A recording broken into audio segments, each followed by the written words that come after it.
Bonjour à tous, ravi de vous retrouver dans Smart Job, votre rendez-vous emploi RH. C'est tous les jours, du lundi au vendredi. Débat, analyse, expertise et vos rubriques habituelles, bien entendu. Bien dans son job, aujourd'hui, on parle des troubles musculo-squelettiques. Vous êtes peut-être vous-même victime de ces troubles, de ces douleurs.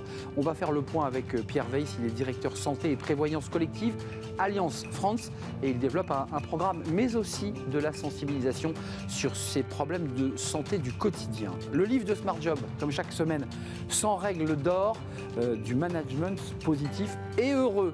On parle beaucoup de l'éducation positive, là on va parler du management positif et son auteur sera avec nous. Elle s'appelle Solène Roland, elle est auteure et elle a sorti ce livre chez Larousse Poche. Le cercle RH, les experts de Smart Job, une énorme actualité autour du travail.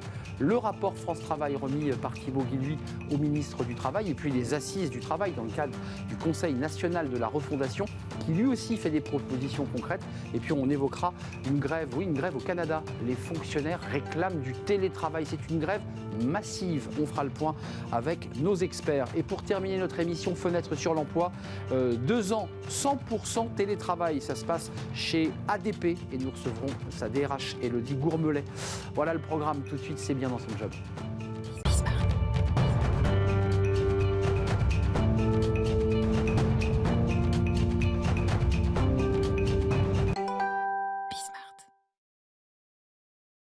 Bien dans son job, on parle souvent des risques psychosociaux, on parle des troubles musculo-squelettiques et on va en parler dans notre rubrique Bien dans son job avec Pierre Weiss. Bonjour Pierre. Bonjour. Ravi de vous accueillir. Vous êtes le directeur santé prévoyance collective chez Alliance France et leader de l'écosystème Ma Santé. Avant de parler, je dirais, des programmes que vous proposez aux entreprises, vous avez décidé chez Alliance de prendre à bras-le-corps ce sujet à travers un réseau et une structure, Axomov. Pourquoi avoir choisi de vous emparer de ce sujet? Parce que c'est vrai que c'est un peu ces sujets qui passent un peu sous les écrans radars. On a tous quelque chose, mal au poignet, mal au coude, mal au dos, c'est peut-être votre cas et le mien. Et finalement, on ne sait pas comment le traiter. Non, on ne sait pas, et c'est un gros enjeu aussi pour les entreprises, parce que donc, ça touche évidemment leurs salariés, mais c'est une des premières causes d'absentéisme au global. Il y a plus de 20% des arrêts de travail qui sont liés à ces troubles musculo-squelettiques, et par ailleurs, c'est un enjeu de santé publique globale parce que ça peut être très incapacitant, très invalidant en fin de vie en particulier.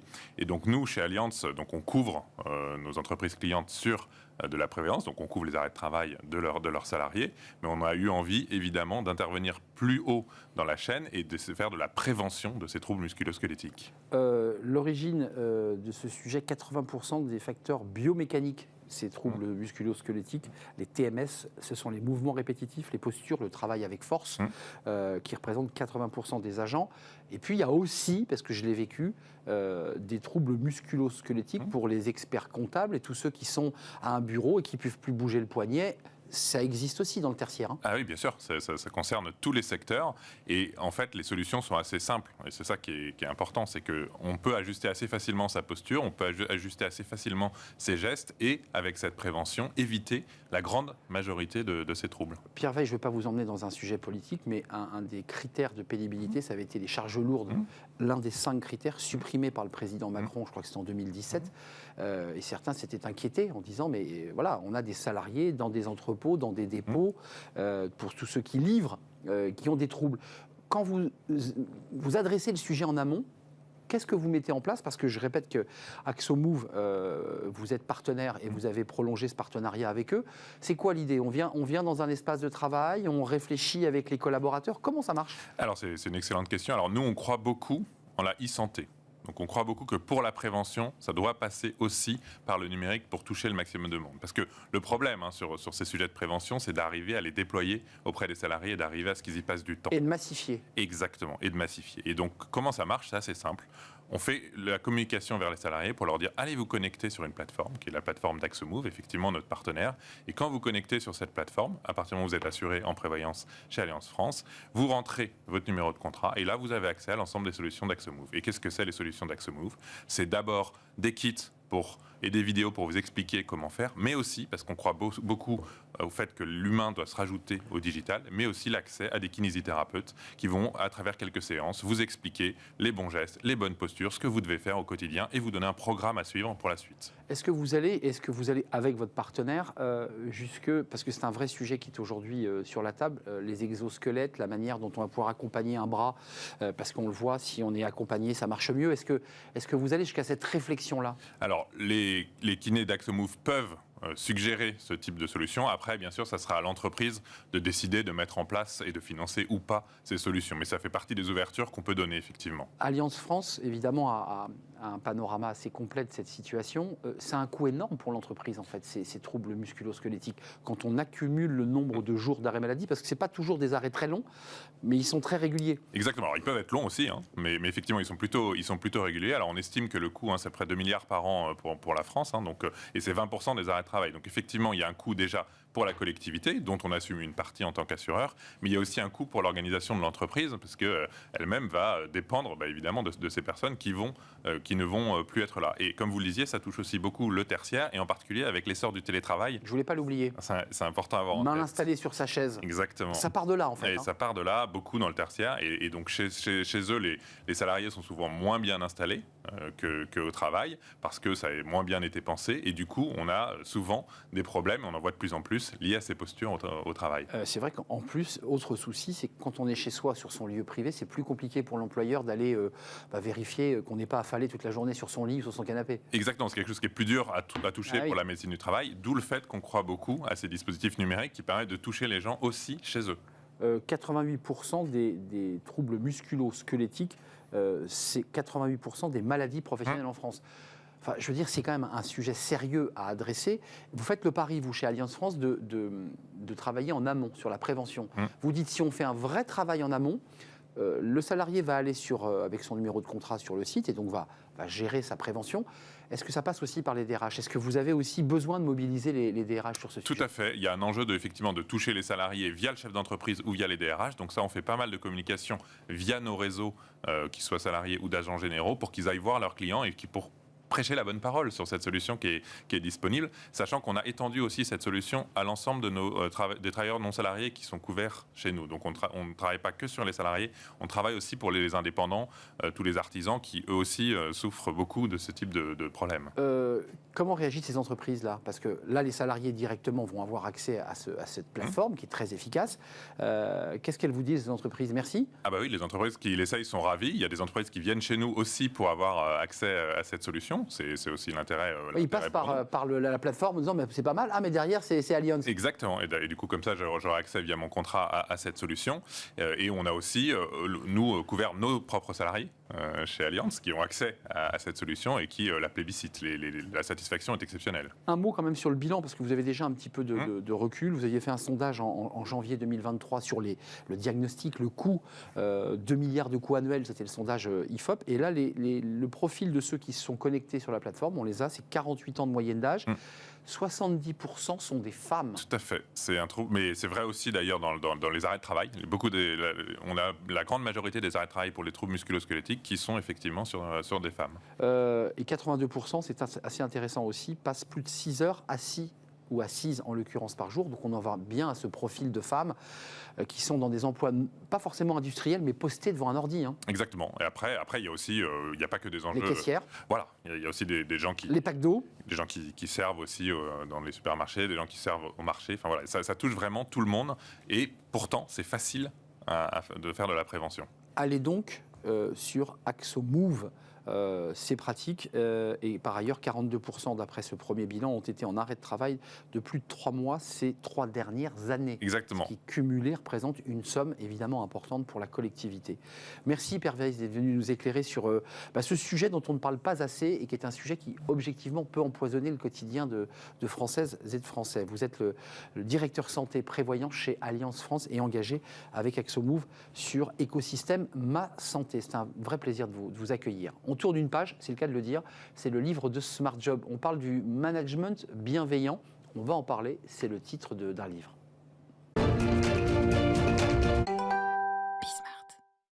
Le livre de Smart Job, avez-vous entendu parler du management positif? On a beaucoup parlé de l'éducation positive, on parle aujourd'hui du management positif, sans règle d'or de ce management positif et heureux. Larousse Poche, écrit par Magali Mounier-Poula et Solène Roland-Richer, qui est notre invitée aujourd'hui, donc l'une des co-autrices de ce livre. Vous êtes spécialiste en formation, de la gamification et évidemment de ce management positif. Juste pour tordre le cou tout de suite au débat. Il y a pas mal de critiques en ce moment sur les réseaux sociaux dans des articles qui disent ras-le-bol de l'éducation positive, on passe à la dure, on met un peu de sévérité et nos gosses sauront lire, écrire et compter. Vous l'avez lu. Est-ce que vous ne craignez pas d'avoir la même critique sur le management positif? Je pense qu'en fait, c'est une fausse critique qui est faite à l'éducation positive. Vous le dites au début du livre d'ailleurs.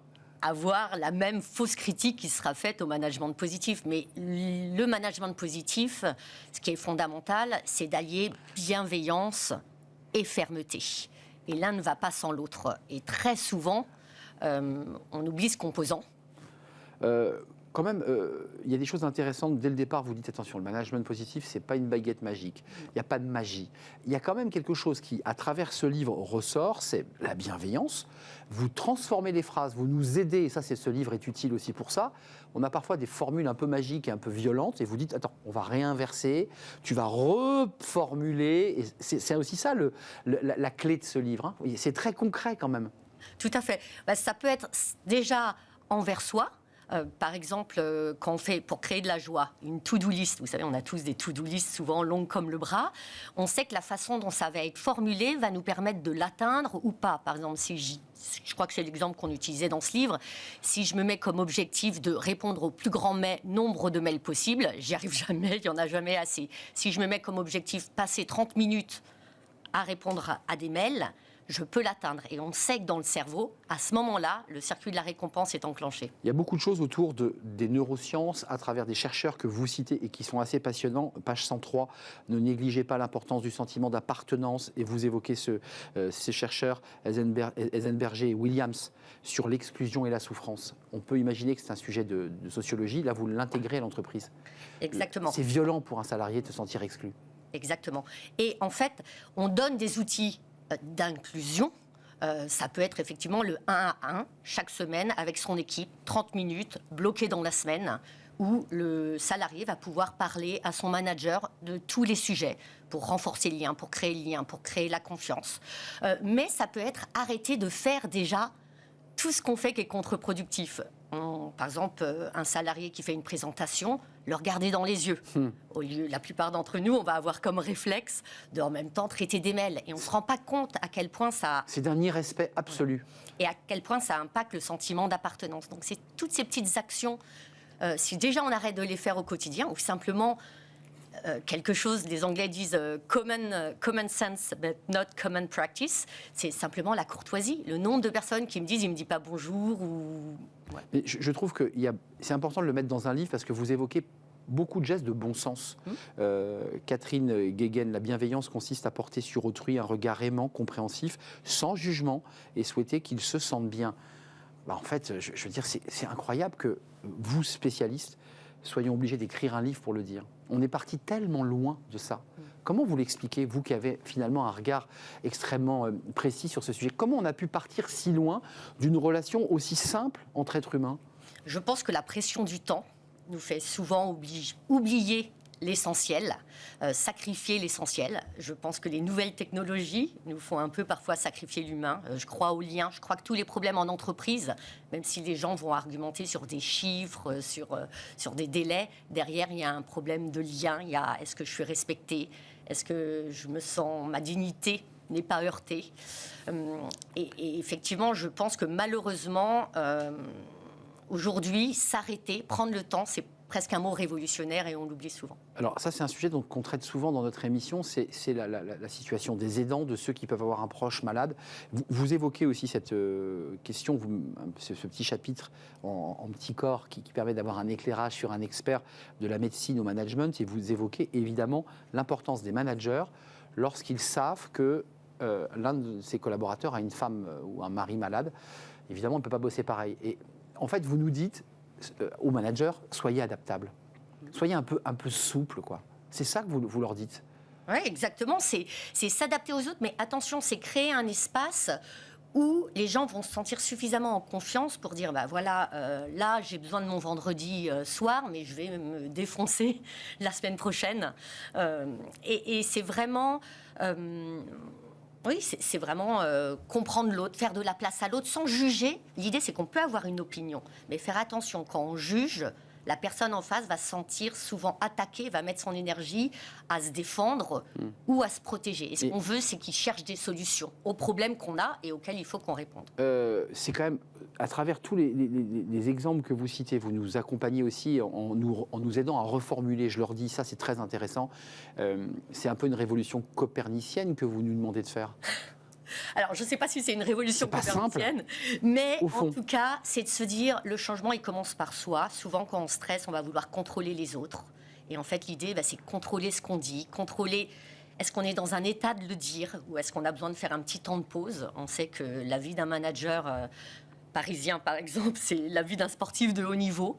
Donc, en fait, prendre des moments avant, plutôt que d'enchaîner les réunions pour faire 2 minutes de relaxation ou simplement 2 minutes. Ouais, ou savoir dire, on termine sur ce point, mais savoir dire, c'est une femme, je crois, qui répond à un homme très agressif. Écoute, je crois qu'on n'est pas en état, tous les deux, on est trop énervés. Elle ne dit pas, tu es énervé, nous sommes trop énervés. Prenons un peu de temps plus tard. Et ça, c'est intéressant. Respect de soi, respect de l'autre. Ça, c'est très important. Lisez ce livre parce que c'est un livre important qui peut vous redonner des règles simples, de règles de vie et d'éthique aussi, à l'égard de vous-même et à l'égard des autres. C'est un vrai plaisir de vous accueillir, Solène Roland-Richer, l'une des autrices de ce livre. 100 règles d'or du management positif et heureux, collection Larousse Poche. C'est pas un livre, à la fois, c'est un livre théorique et un livre très pratique. C'est comme ça que vous l'avez construit, en tout cas. Merci à vous. Merci à vous. Et bonne continuation. Merci. On tourne une page et c'est le cercle RH, évidemment, juste après la pause, avec les experts de Smart Job. Il y a énormément de sujets autour du travail. Le rapport travail, évidemment, qui préfigure France Travail et sa création, remis par Thibaut Guilluy. On parlera des assises du travail, avec ce travail mené par le Conseil national de la Fondation. Et on parlera des Canadiens, les fonctionnaires. 155 000 fonctionnaires en grève. Ils réclament du télétravail. Voilà le programme. Juste après la pause, j'accueille les experts.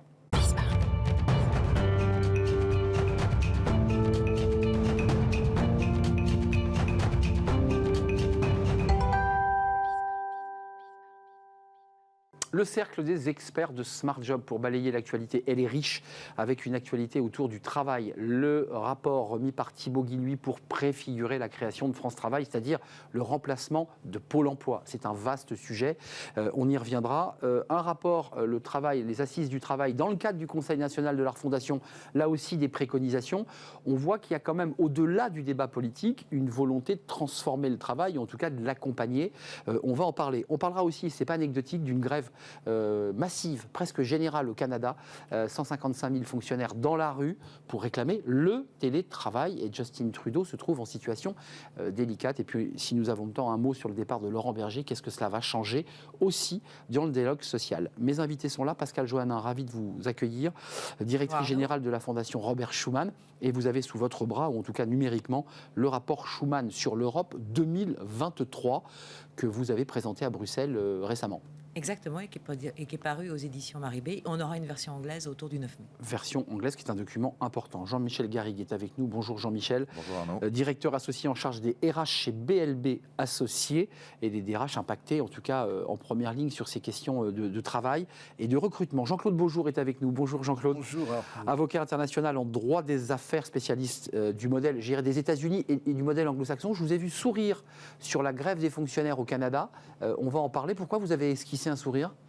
Non, parce qu'effectivement, on voit bien que les problèmes qu'ont un certain nombre de fonctionnaires en France, on les retrouve aussi de l'autre côté de l'Atlantique. On voit bien que la dimension coût de la vie touche nos grands pays occidentaux et qu'il faut apporter souvent des réponses rapides qui sont identiques ou pas, peu importe, mais on voit bien que nous ne sommes pas les seuls à avoir ce type de problématique. Par-delà l'Atlantique, négociation double, on y reviendra sur les salaires et sur le télétravail. Revenons aux 99 propositions contenues dans le rapport de Thibaut Guilluy, le haut-commissaire, qui de toute évidence va prendre les rênes de cette grande institution France Travail. 99 propositions, quand on les lit, quand on les analyse, on voit qu'il y a quand même l'idée, Jean-Michel, Pascal et Jean-Claude, de faire tomber les murs. C'est-à-dire qu'on avait des régions, on avait des départements, on avait des associations, on avait des missions locales, on avait Pôle emploi, on avait qui travaillaient souvent, pour ne pas dire l'un contre l'autre. Est-ce que l'esprit de ce rapport semble aller dans le bon sens, Jean-Michel ? Alors, moi personnellement, je pense que la création de France Travail est une bonne idée. On va de plus en plus vers une centralisation des moyens, mais ça permet d'éviter les dysfonctionnements, les distorsions dans les traitements, que ce soit au niveau national, au niveau régional, que ce soit au niveau de Pôle emploi, au niveau de structures connexes, etc. Alors, attention, France Travail ne fera pas disparaître ces structures. Simplement, ce sera une autorité, si je puis dire, à la fois de coordination... Une tour de contrôle. Exactement, une tour de contrôle. Il faut aussi saluer le travail excellent qui est fait par des structures comme Pôle emploi, par exemple, ou comme l'APEC ces dernières années, qui se sont beaucoup professionnalisées, c'est vrai. Qui ont fait vraiment des efforts très significatifs. Je crois que c'est une démarche de bon sens et que la seule question qu'il faut se poser, c'est est-ce que les résultats seront ensuite à la mesure des ambitions. On va essayer direction plein emploi, parce que l'objectif de Thibaut Guilluy et de ses équipes, c'est d'aller à 5,5. Le chômage stagne, il ne baisse pas, et certains évoquent même l'idée qu'il remonte un tout petit peu. Je pense qu'il y a deux sujets. Il y a effectivement l'objectif. Alors moi, pareil, je salue ce travail, et je pense que c'est une très bonne chose. Centraliser, éviter les émiettements. Et simplifier même. Simplifier, éviter, etc. Deux éléments sont importants. Le premier, c'est que l'objectif, c'est de continuer à faire baisser le chômage, parce que c'est ça le nerf de la guerre, et c'est cela qui fait que les Français se sentent plus ou moins bien ou mal. Quand on n'a pas d'emploi, c'est tout un système qui vacille, en tout cas pour celui qui le vit. Le deuxième point qui pour moi est important, alors c'est là où ça ne sera pas seulement le sujet pour France Travail, mais l'ensemble des parties prenantes. On en avait déjà parlé ici. Je crois qu'on doit réacculturer les Français au rapport au travail. C'est-à-dire que quel que soit ce que l'administration, la structure que vous pouvez mettre en place, il faut que le travail ne soit pas vu comme étant une contrainte insurmontable. Et on parlait de dimension transatlantique. C'est vrai que dans certaines régions de la planète, ne pas travailler, c'est pas simplement une question d'argent, c'est que les gens sont pas bien quand ils travaillent pas. Exact. Donc c'est vrai que le rapport, mais c'est historique, c'est culturel, c'est là où nous avons ensemble un travail à faire. Pascal Joannin, 99 propositions, j'en prends quelques-unes. Il y a évidemment facilité l'inscription à France Travail en permettant à chacun de s'inscrire sur un portail numérique. On voit l'esprit du Un jeune, une solution, l'idée de faciliter, de simplifier.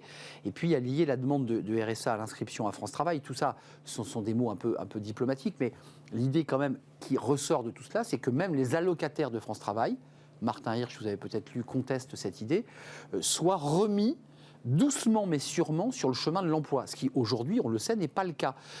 Est-ce que ça va dans le sens de l'idée de Jean-Claude de remettre finalement les Français et mettre le travail au centre de leur vie ? Oui, c'est un des objectifs, parce que la réalisation de l'homme, enfin de la société, c'est quand même que les êtres humains puissent en effet s'insérer, et si en effet ils sont au chômage, c'est pour eux une souffrance. Donc tout ce qu'on peut faire pour rendre le travail sympathique, etc. Alors j'allais dire, dans les propositions qui sont faites, il y en a certaines qui cassent les murs, dans le sens où c'est l'organisation même du travail qui est remise un petit peu. Clairement. Avec on va pas au travail forcément tous les jours, on va la semaine est quelquefois peut-être raccourcie, on a des expériences de semaines de 4 jours qui ont été faites dans certains pays. Donc c'est comment en effet on incite les gens à revenir, non seulement avec les qualifications, mais aussi avec on se sent bien au travail, et on vient au travail non pas contraint et forcé, mais avec un peu une envie de travailler. De travailler. Je fais la passerelle parce que France Travail, je ne sais pas si on va encore déboulonner les panneaux de Pôle emploi, ce qui n'est pas encore le moment, mais on voit bien qu'il y a quand même l'idée de faire avancer et d'accélérer, mais il y a les assises du travail. Alors, terriblement, c'est un sujet qui est passé sous les écrans radars des médias. Nous l'avons évoqué sur ce plateau. Remise d'un rapport qui s'inscrit dans le Conseil national de la refondation, dont là aussi, les médias se sont peu emparés. Et là, on y voit l'idée de quoi qui est un peu contradictoire. On nous dit le salaire, le travail évolue, les Français veulent la semaine des 4 jours, hein, c'est évoqué dans ce rapport des assises. Est-ce qu'on n'est pas comme ça un peu un carrefour, un peu de pas de tension, mais de contradiction, Jean-Michel? Alors, il y a d'autant plus de contradictions que une des premières missions, je pense, de toutes ces nobles réflexions, ce serait d'essayer de voir comment rendre compatible l'offre et la demande. Nous avons des centaines de milliers d'emplois qui ne sont pas pourvus en France, à tel point que l'on veut favoriser la régularisation en France de travailleurs sans papier et qui acceptent d'exercer ces emplois que beaucoup de demandeurs d'emploi français ne veulent pas assumer. Donc ça, c'est déjà un point très important. L'objectif de plein emploi, il va aussi passer par là.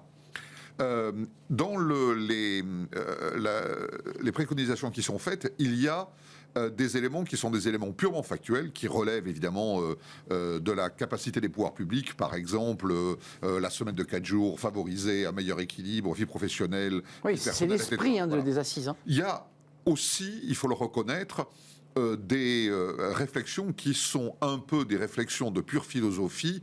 Par exemple, transformer le management de contrôle en management de confiance, oui. Ce qui est... Qu'on vient de traiter d'ailleurs juste 5 minutes avant, sur la bienveillance, sur le... C'est évidemment une excellente idée. Tout ça est sympathique. Le seul souci, c'est que ça ne dépend absolument pas, effectivement, des pouvoirs publics. Juste Jean-Claude Beaujeau, vous étiez très positif, et tous les trois, vous l'êtes sur France Travail. Moi-même, je suis plus sceptique sur ce rapport qui est plus philosophique que concret. Parce que... Non, mais je rebondis, enfin je prolonge ce qui vient d'être dit, parce qu'effectivement, ça ne dépendra pas que des institutions. Par exemple, vous voyez, on a eu l'occasion de dire la souffrance, le rapport au travail. Aujourd'hui, nos entreprises sont restructurées, il n'y a pas qu'en France, en permanence. Tous les 2-3 ans, on vous dit, dans un service, on restructure. Ce qui crée de l'instabilité pour le salarié X, à qui on dit aujourd'hui tu feras une telle tâche, et puis 2 ans après, on lui dit on va te changer. Tout cela, ce sont des éléments qui rendent inconfortable le rapport au travail. Donc là encore, là aussi, il faudra non seulement, me semble-t-il, la réforme qui est menée par le président de la République, mais aussi derrière, et j'ai parlé de parties prenantes, les entreprises, petites ou grandes, doivent se mettre ensemble et imaginer ce qu'elles peuvent désormais proposer pour que le management de l'entreprise soit aussi adapté, soit compris et accepté. Mais Pascal Joannin, juste, vous avez un regard quand même sur l'Europe. Est-ce que les Allemands, par exemple, sont confrontés, on va parler du Canada, à des problématiques similaires sur, j'allais dire, et paradoxalement, une remise en question du travail, ou du rapport au travail? Est-ce qu'en Allemagne, il y a les mêmes problématiques? On se dit, mais on va au travail, je vais au travail, est-ce que les loisirs sont plus importants? Est-ce que ma famille compte plus?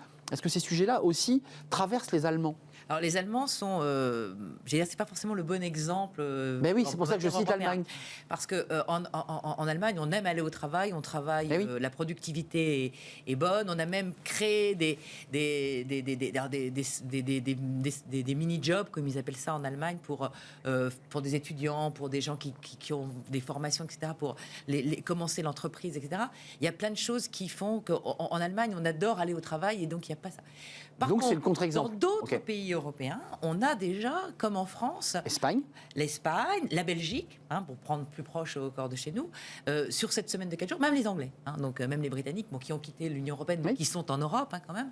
Donc on a en effet, mais c'est de l'expérimentation, c'est-à-dire est-ce que cette semaine de 4 jours, c'est l'alpha et l'oméga de l'emploi formidable? Est-ce que c'est valable pour toutes les activités? Parce qu'il y a des activités quand même qui nécessitent des travaux voilà, quand on est dans des endroits où le four doit être maintenu toute la journée, toute la nuit, etc. Voilà, donc il y a des choses. Donc il y en a qui sont pour qui c'est bénéfique, il y en a pour qui c'est moins bénéfique. Mais cet équilibre travail et vie personnelle, c'est en Europe une des seules priorités, puisqu'il n'y a pas beaucoup de compétences en matière sociale. Mais vraiment, une des choses sur lesquelles l'Europe travaille, c'est en effet l'équilibre entre la vie professionnelle et la vie autre que professionnelle. Donc il y a une lame de fond, une dynamique européenne sur ce sujet. Juste une précision, je pense qu'il y a une dynamique européenne parce qu'il y a une dynamique de la jeunesse. De plus en plus, quand je dis de la jeunesse, c'est la jeunesse élargie, de plus en plus de gens s'interrogent sur le sens qu'ils veulent donner à leur vie.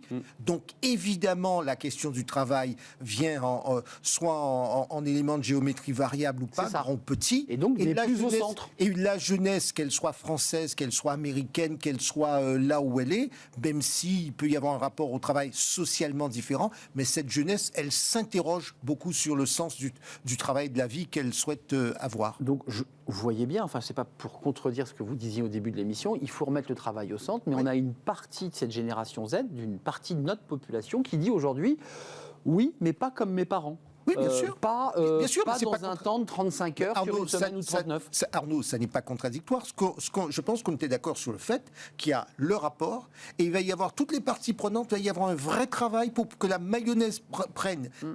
Parce qu'en fait, c'est vraiment ce rapport au travail que nous avons, nous, en France, qui doit évoluer. Et donc, ça va vouloir dire que les uns et les autres, on va se... Un mot et le Canada. On part au Canada. Un instant sur vous, maître. Ce qui est quand même absolument extraordinaire, c'est que toute cette préconisation insiste sur la nécessité, à tous les étages, à tous les niveaux, d'avoir un dialogue permanent. C'est vrai, ça c'est les assises. Avec ce qu'on vient de vivre c'est exactement sur la réforme des retraites, c'est quand même assez surréaliste. Et je pense que vous avez remarqué aussi dans les perles de ces recommandations, on préconise absolument un dialogue social de proximité. Absolument. Dialogue social de proximité qu'on a enlevé en créant les CSE il y a quelques années, qui ont supprimé les délégués du personnel qui, par définition, étaient les interlocuteurs sociaux de proximité. C'est vrai. Comme quoi, l'histoire est toujours en perpétuel recommencement. C'est vrai, ça c'est dans l'axe gagner la bataille, renouveler la démocratie au travail en généralisant le dialogue professionnel sur la qualité et l'organisation du travail. C'est un des éléments. On voit qu'il y a quelques messages subliminaux qui ont été passés pour peut-être recoller les morceaux avec les partenaires sociaux. Rapport de Sophie Thierry et de Dominique Sénard. Jean-Dominique Sénard, qui est quand même une personnalité importante. Le Canada, un mot chacun. Vous en pensez quoi ? 155 000 fonctionnaires, ça bloque sur les salaires. Ils demandent 13,5% d'augmentation, qui est un rattrapage, et ils réclament et ils manifestent. Depuis 91, j'ai regardé, il n'y avait pas eu de mouvement social aussi important au Canada. Ils sont dans les rues, ils disent on veut du télétravail, on veut travailler chez nous lorsqu'on est sur des call centers. Est-ce que là aussi, il y a une poussée autour de cette question de je revendique mon droit, une forme de liberté et de gestion de mon temps? C'est-à-dire qu'on a, avec le Covid, on a été obligés, pour ceux qui le pouvaient, de télétravailler, ou sinon on a mis du chômage technique, on a fait... Donc on a pris un pli. Alors maintenant, le télétravail, c'est bien, mais j'allais dire, dans l'entreprise, il y a quand même besoin d'avoir une certaine esprit d'équipe, il faut quand même... Non mais là, de temps en temps, Trudeau est très embêté quand même. Hein. Oui, mais je veux dire, le tout télétravail, c'est pas forcément la panacée. On l'a testé pendant quelques années. Il y a des gens qui sont revenus, et quand on est chef d'entreprise, on a besoin de temps en temps de voir les gens, d'avoir un esprit d'équipe, parce que si on doit faire des choses en call, c'est pas la même chose que quand on se voit en face à face, quand on a besoin de faire des processus créatifs, de besoin des changements. Donc c'est bien, mais est-ce que le télétravail, c'est l'alpha et l'oméga aussi, comme la semaine des 4 jours. Alors, c'est pas exactement... le ministère leur demande de revenir... Voilà, c'est ça, exactement ça. C'est pas d'installer le télétravail. C'est en fait plutôt d'installer une mesure qui va obliger les fonctionnaires à être entre 40 et 60% de leur temps de travail au bureau. Et c'est ça qui ne passe pas. De passer d'un télétravail permanent à un télétravail partiel. Et c'est ça qu'ils n'acceptent pas. Exactement. Vous en pensez quoi? Parce que c'est le modèle anglo-saxon. On se dit au Canada, tiens, c'est étrange, les fonctionnaires manifestent. Alors, c'est des fonctionnaires fédéraux, il faut préciser. Absolument. Alors, juste deux choses. Pour ce qui est de l'inflation, ils ont eu une inflation à peu près de 8% l'an dernier. Et donc, ils demandent une augmentation de l'ordre de 13-14%, là où il leur est proposé 9%. Donc ça, c'est juste sur la question de l'inflation, comme quoi elle touche aussi les Canadiens. Sur le fait, pourquoi est-ce que ça a du mal à passer, c'est que effectivement, après l'histoire de la Covid, les gens ont pris un certain nombre d'habitudes et se disent, finalement, on pourrait faire on ne veut pas être contraint. Là où le gouvernement fédéral dit nous devons pouvoir fonctionner à minima et conserver malgré tout un minimum de... C'est argument contre argument parce que le patron de l'AFPC, qui est le vice-président exécutif, qui est le plus gros syndicat au Québec, Yvon Barrière, qui dit mais attendez, pour un employé qui répond toute la journée au téléphone, expliquez-moi s'il a besoin de rester dans l'administration que chez lui. Enfin, excusez-moi. Pour lui, oui. Mais pour le fonctionnaire qui accueille des gens au guichet ou dans un bureau. Et on retrouve au Canada la même chose que chez nous. C'est l'opposition entre ceux qui ont la capacité de faire du télétravail et ceux qui n'en ont pas. Et puis il y a une deuxième chose. Juste une deuxième chose, c'est qu'au fond, toute la difficulté, et là c'est l'avocat qui parle, toute la difficulté, c'est d'installer une règle parce qu'on a besoin d'un cadre normatif. et en même temps de tenir compte de situations extrêmement Bien sûr, différentes. bien sûr. C'est une chose de devoir remplir ou de répondre au téléphone à des gens qui vous appellent pour vous demander des renseignements. C'est autre chose que de devoir travailler sur du matériel, en sachant que parfois il faut maintenir un peu de confidentialité. On voit comment en informatique tout ça n'est pas facile. Il faut avoir de l'espace, etc. Donc on voit bien que tout ça n'est pas facile. La difficulté, c'est mettre une règle qui soit acceptable pour tous. Et je m'arrête ici en vous disant, on voit bien qu'à un moment donné, finalement, l'individu, et ça va aussi au Canada, c'est pour ça que je souriais, c'est qu'au fond, le travail, oui, même lorsqu'on est habitué à travailler, mais on veut travailler en donnant un sens à sa vie, on veut travailler en étant...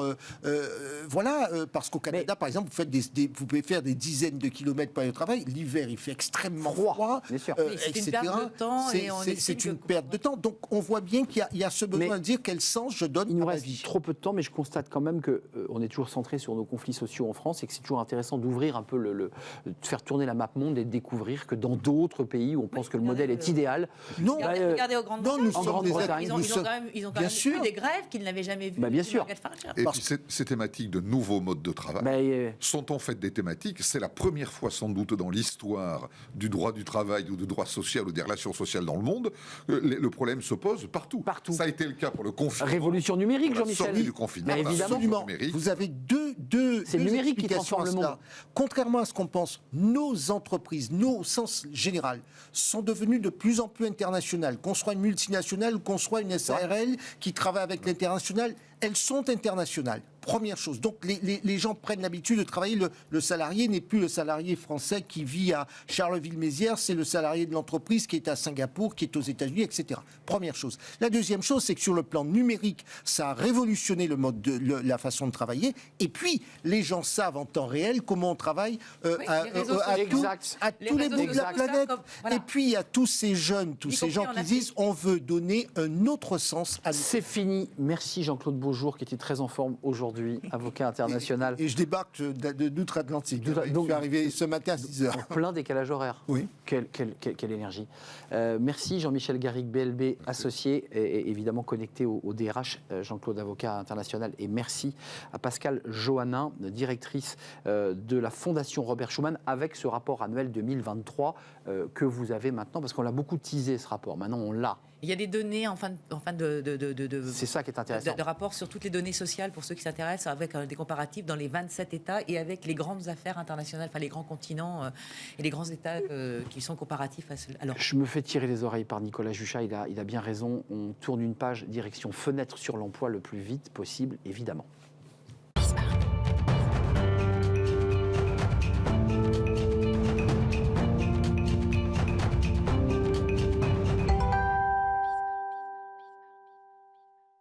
Fenêtre sur l'emploi, parlons de télétravail. On en a parlé au Canada et on en parle beaucoup sur ce plateau.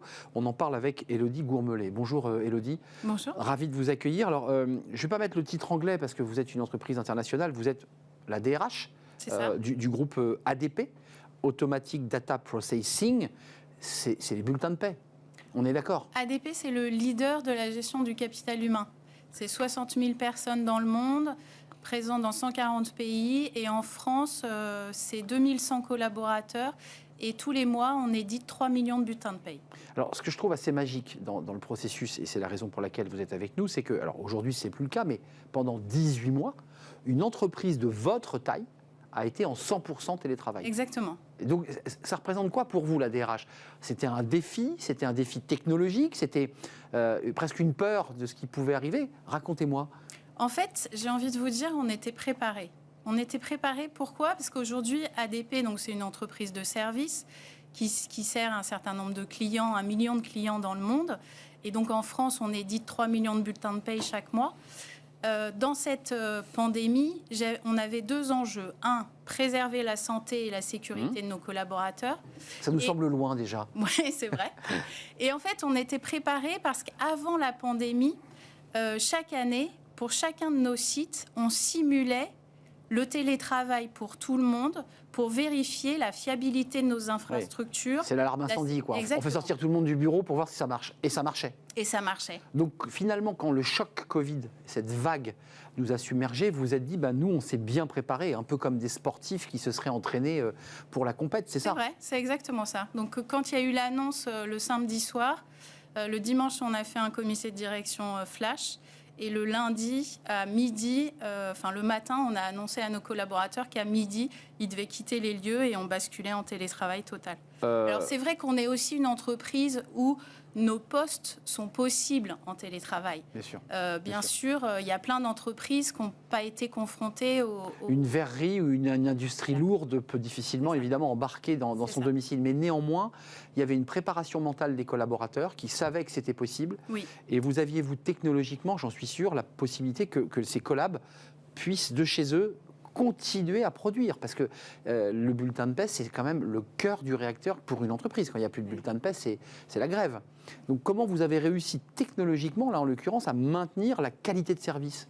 Alors déjà, tous nos collaborateurs ont un socle, j'allais dire, de travail. Chacun a un ordinateur portable. Donc, on était en capacité de travailler depuis chez nous. Et puis, nos équipes informatiques ont travaillé durement pour faire en sorte que les infrastructures et le réseau supportent l'envoi de données, parce que une paye juste chaque mois, c'est à un instant T, et puis c'est pas 2 jours après. Hein, non, quand on attend le 5, c'est le 5. Voilà, c'est ça. Et en général, quand ça arrive le 8, ça énerve un peu les salariés.